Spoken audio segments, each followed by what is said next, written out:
HSC পরীক্ষা 2019-এর শিক্ষার্থীদের জন্য আয়োজিত উচ্চ মাধ্যমিক শ্রেণীর তথ্য ও যোগাযোগ প্রযুক্তি বিষয়ের ধারাবাহিক ক্লাসে তোমাদের সবাইকে স্বাগত জানাচ্ছি। আমি মোহাম্মদ জাহিদুল হক। আজকে হচ্ছে আমাদের চতুর্থ লেকচার।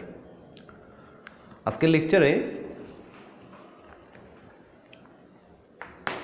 আমি গত লেকচারে বলেছিলাম যে আজকের লেকচারে আমরা আলোচনা করব হচ্ছে যে একটা পজিশনাল সংখ্যার উপাদানগুলো নিয়ে, কীভাবে একটা পজিশনাল সংখ্যা গঠিত হয় সেই বিষয়টি নিয়ে আলোচনা করব। তার আগে আমাদের ভিত্তি সম্পর্কে জানাটা জরুরি। ভিত্তি বা বেস। ভিত্তি বা বেস হলো কোনো সংখ্যা পদ্ধতিতে ব্যবহৃত মোট অঙ্কের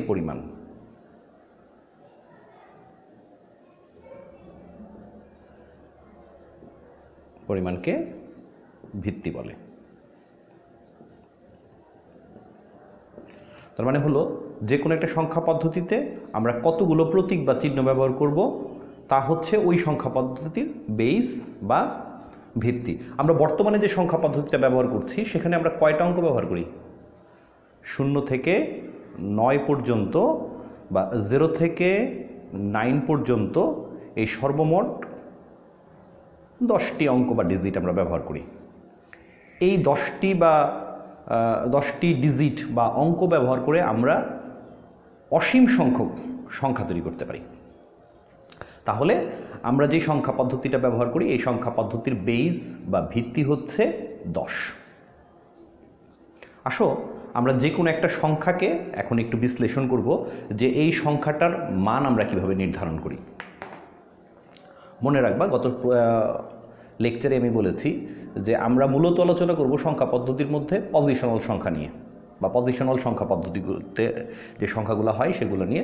মনে করো আমার কাছে একটা পজিশনাল সংখ্যা রয়েছে 57। আমরা তো জানি এই সংখ্যা পদ্ধতির ভিত্তি হচ্ছে 10। আচ্ছা, এখানে 5-এর মান কত আসলে? 5 গুণন 10। আবার এই 7-এর মান হচ্ছে 7 গুণন 1।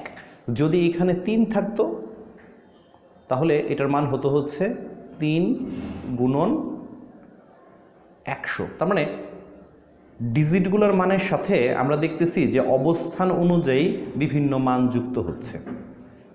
এই অবস্থানের জন্য, যেমন এই অবস্থানের জন্য 100 গুণ হচ্ছে, এই অবস্থানের জন্য 10 গুণ হচ্ছে, এই অবস্থানের জন্য 1 গুণ হচ্ছে। তো এটাকে আমরা এটাকে বলে হচ্ছে স্থানীয় মান।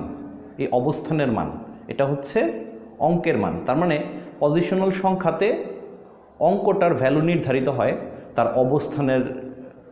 অবস্থানের যে ভ্যালুটা আছে সেটার সাথে অঙ্কের ভ্যালুটাকে গুণ করে আমরা সেই অঙ্ক সেই সংখ্যার সেই অঙ্কটার মান নির্ধারণ করি। যে এটার মান হচ্ছে 300, এটার মান হচ্ছে 50, এটার মান হচ্ছে 7, তাহলে হচ্ছে 357। আচ্ছা, এদেরকে এই স্থানীয় মানগুলো যেগুলো আছে, স্থানীয় অবস্থানের যে মান রয়েছে তাদেরকে আমরা একটা কমন ফরম্যাটে নিয়ে আসতে পারি। যেমন এটা হচ্ছে 10⁻², কিংবা এটার মান হচ্ছে 10⁻1, কিংবা এটার মান হচ্ছে 10⁻0। আমরা এই ফরম্যাটে কিন্তু নিয়ে আসতে পারি। তাতে খেয়াল করো সব জায়গায় 10 কিন্তু কমন। এখন এটার উপর ভিত্তি করে আমরা সুন্দর করে একটা সমীকরণ লিখে ফেলতে পারি যে কোনো একটা অঙ্কর মান কীভাবে আমরা নির্ধারণ করতে পারি। যেমন মনে করো কোনো একটা সংখ্যার মান কত হবে, সংখ্যার মানের জন্য আমাদের লাগতেছে হচ্ছে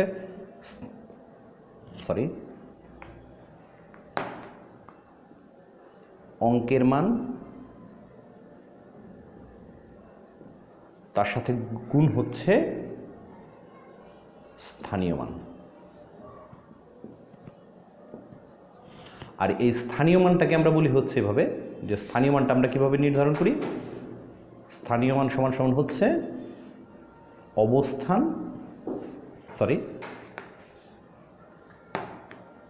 ভিত্তি, তার পাওয়ার হচ্ছে অবস্থান। তার মানে অঙ্কের মানের সাথে স্থানীয় মান গুণ করি, আর স্থানীয় মানকে আমরা বলি হচ্ছে, স্থানীয় মান কীভাবে বের করতে পারি আমরা? স্থানীয় মানটা লিখতে মনে নেই আমার এখানে। স্থানীয় মানটা হচ্ছে ভিত্তির পাওয়ার অবস্থান। তাহলে আমরা যদি কোনো পজিশনাল সংখ্যায় কোনো সংখ্যার মান যদি আমরা নির্ণয় করতে চাই, তাহলে আমাদের তিনটা উপকরণ দরকার। একটা হচ্ছে অঙ্কের মান, একটা হচ্ছে ভিত্তি, আর একটা হচ্ছে অবস্থান। কিংবা ভিত্তি আর অবস্থান দিয়ে আমরা যেটা নির্ধারণ করি সেটা হচ্ছে স্থানীয় মান, মানে অঙ্কের মানের সাথে স্থানীয় মান গুণ করতে হবে।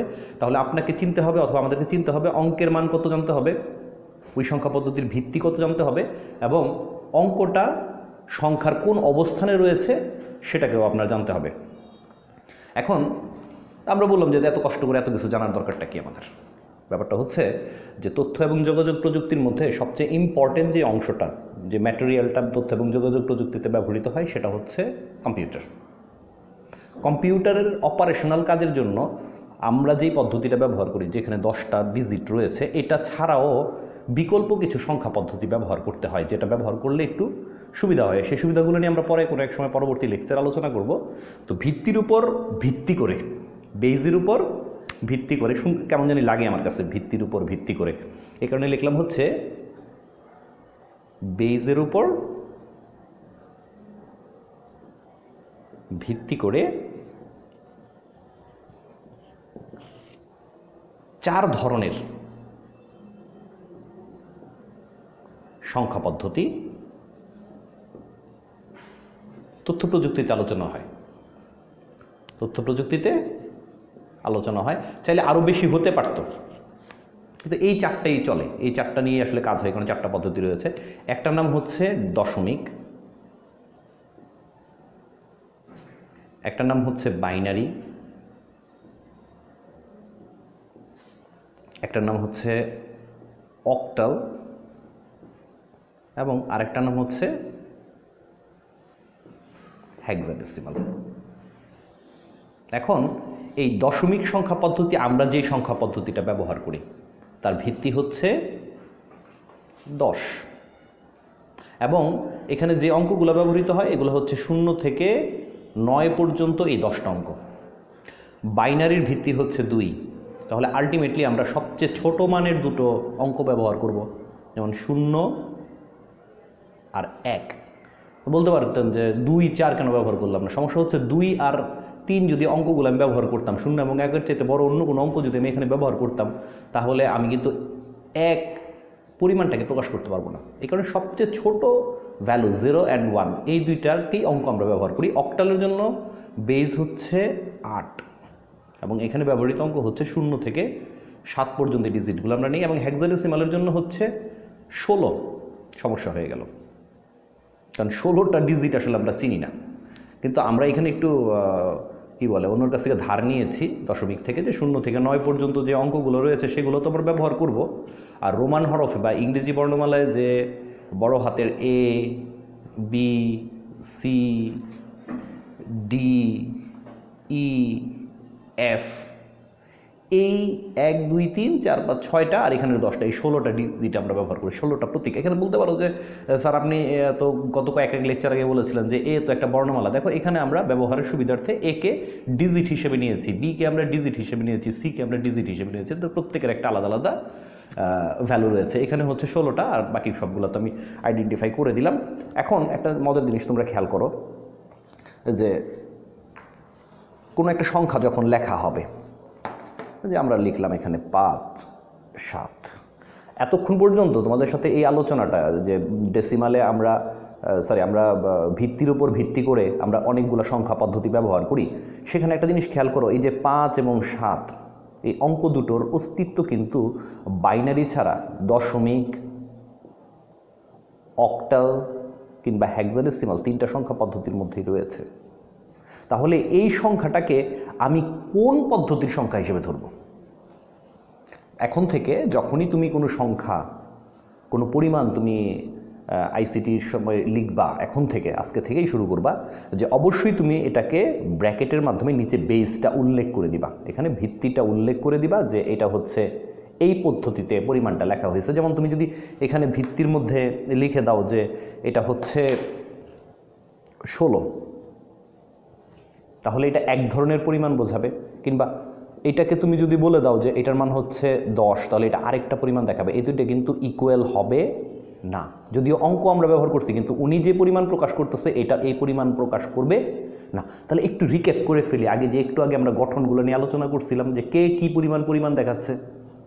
দেখো, যে পরিমাণ দেখাক না কেন, তুমি আর আমি কিন্তু বুঝি হচ্ছে দশমিকে।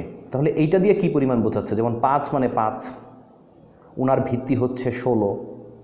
এই 5 মানে হচ্ছে 5, ওনার ভিত্তি হচ্ছে 16, আর ওনার অবস্থান কি 0 1।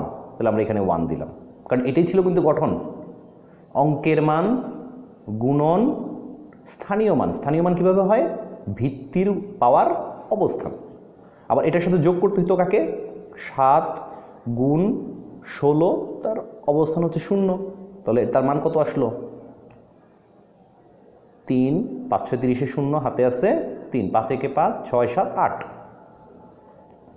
এটার মান হচ্ছে, যে আমরা জানি যে কোনো সংখ্যার পাওয়ার যদি 0 হয় তাহলে এটার মান হয়ে যায় 1।